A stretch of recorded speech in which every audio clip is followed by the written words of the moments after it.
Today, I'm joined by Bronwen Maddox, Director of Chatham House. Bronwen, good morning.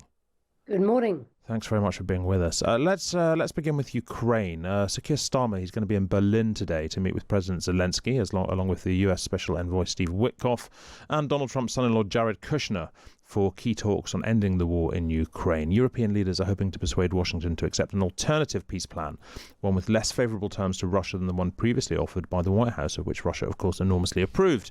Ahead of the talks, President Zelensky announced that Kyiv would be willing to sacrifice its long-standing ambition to join NATO as long as it receives security guarantees from the West.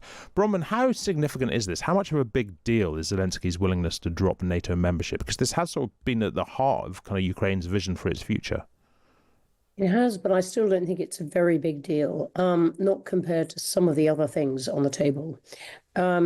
He wants, and he's still pressing for, security guarantees, and he simply changed the language on that, talking about Article 5 like guarantees. Now, that's jargon for the guarantee that is within NATO under Article 5, which means that that the alliance will come to the rescue, will come to the defense of a member who's attacked. So he's asking from the US, and he conceivably could ask for that from the EU, because membership of the EU, which is very much on the table under these plans, comes with some kind of defence guarantee, though it's never been tested and it's not particularly well spelled out.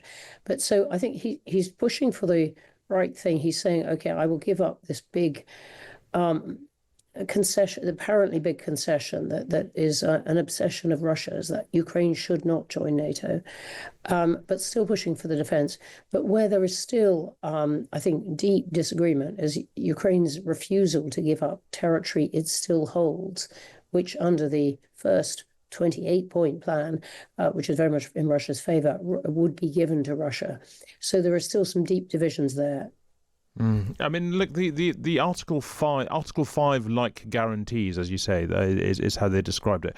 What would that really mean? Because I mean, obviously, membership of NATO is only as binding as, you know, the obligations of NATO are only as binding as the countries that are in NATO are willing to make it be. But is there any sort of, I mean, what does this mean? Does this mean a new treaty? Does this mean some kind of affiliate membership? What kind of form could this have? Well, we really don't know at this point. And obviously what he doesn't want is simply to be given a phone number to the Pentagon and told, call us if Russians are coming over the horizon. I mean, there's nothing substantial behind it yet as on the American side. There are beginning to be on the European side, but you've had all these talks about whether Europeans can promise him something, whether they could even put peacekeeping troops in the country, though, again, that's something that Russia doesn't want. So we don't know. And the US and other NATO members have, in these times of doubt about the alliance, found reason to say to everyone, look, Article 5 isn't as binding as everyone thinks. It does depend on countries being willing to go to the defense. There's a bit of a subclause there. But I think, all this is to be thrashed out. Yeah, I mean, when they say, finally, I mean, just finally on this, when they say that they need Article 5 like guarantees from NATO, does that really mean guarantees from the United States, or is there a world in which they have guarantees from other European nations and America kind of stays out of it? It could be, because European nations are finally beginning not only to spend more on defence, but work out more actively how they might use that. And you're getting much more alarming talk from all kinds of heads of military and intelligence organizations, including in the UK, saying, look, we really are in a conflict with Russia right now, and a cyber conflict, and there are all these threats. So I think Europe is much, much more focused than it used to be.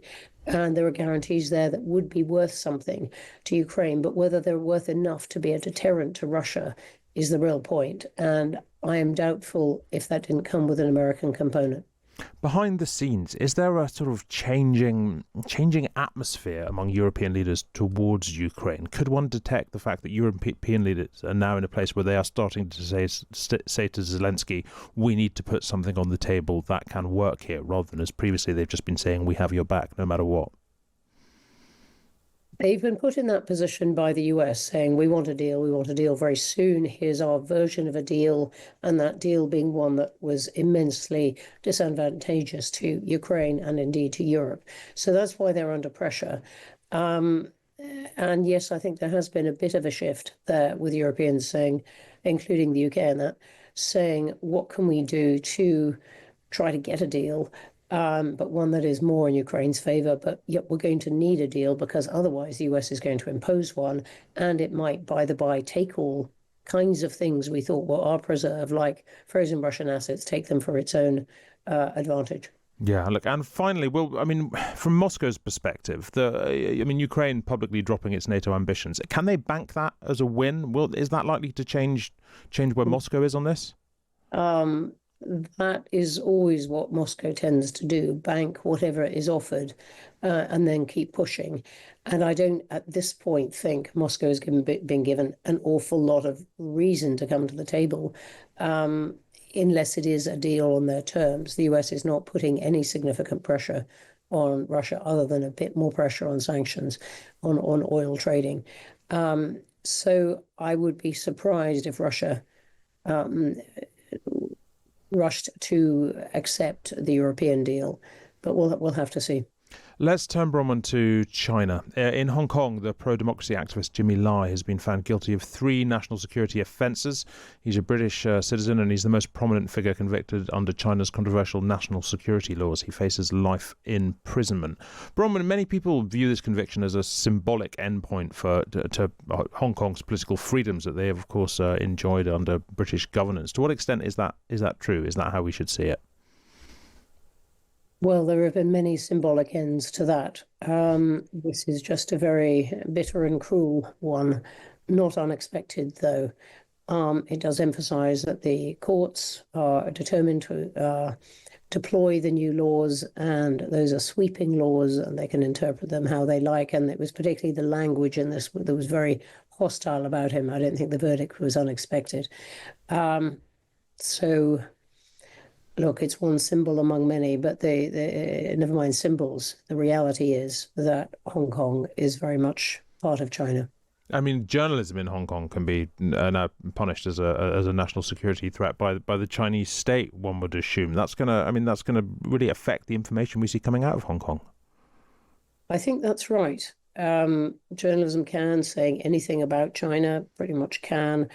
It is a very, very sweeping law, which might make many people think twice, depending on their line of work, about whether or not they go there, because the air of freedom, comparative freedom that Hong Kong has maintained, even since the imposition of these laws, I think we're now seeing the reality of that, and it may be. Yeah, it will be very, very hard to get any kind of political comment perspective out of there. Financial may be a bit easier. I mean, people are circumspect over here as well. The UK has condemned the trial and called for Lai's release, but at the same time, we're trying to boost relations with China, economic ties with China. Keir Starmer's going to go to China. We seem to be on the verge of okaying this massive new super embassy. Is there an extent to which the UK government is sort of pulling its punches, or indeed does it have no punches it could be punching with, even if it wasn't pulling them? I think that second is more the point. The UK so much wants a trading relationship with China and has so many points of potential disagreement, big embassy, spy trials, whether it buys lots of wind turbines from China. It's got a lot of very difficult, crunchy decisions and has been trying for years. It's not just this government to balance trading with China with protecting the UK. And you're hearing again from intelligence chiefs and MPs much more warning about the threat that China poses to the UK, both in terms of potential disruption and in terms of taking intellectual property. But I think when it comes down to it, the UK keeps leaning towards dealing with China. I don't know whether that has muted the language in this. It's not particularly, it's a clear criticism. It's more, China will care more what Britain does rather than what it says. And as I said, there are these crunchy decisions coming up. How does China generally respond to what Britain does and indeed says? I mean, because does it care? Does it see it as the pathetic posturing of a minor nation, or is there real outrage? I mean, because Beijing often views foreign criticism as like hostile interference. Is that how they see it in a kind of like sort of post-colonial type way, or do they just disregard us as an irrelevance? They don't completely disregard us, though obviously they're very. China is very, very alert to each country's dependency on it, particularly on technology, on trade, and so on. But Britain is one among many of that, and China is very carefully calibrating how dependent Europe is on it. Yes, there is always an expression of outrage at any criticism that is directed China's way, or any equivocation about whether the super embassy will be approved or anything. A great furious statement comes out warning that relations will be put in the icebox forever after. But in the end, it cares more about what Britain does. And as I said, so much of China's policy abroad is about extracting influence and leaning on countries to do what it wants, that it is got this down to an art. Yeah, thank you very much indeed. That is Bronwen Maddox there, the director of Chatham House. Good to speak to you, Bronwen.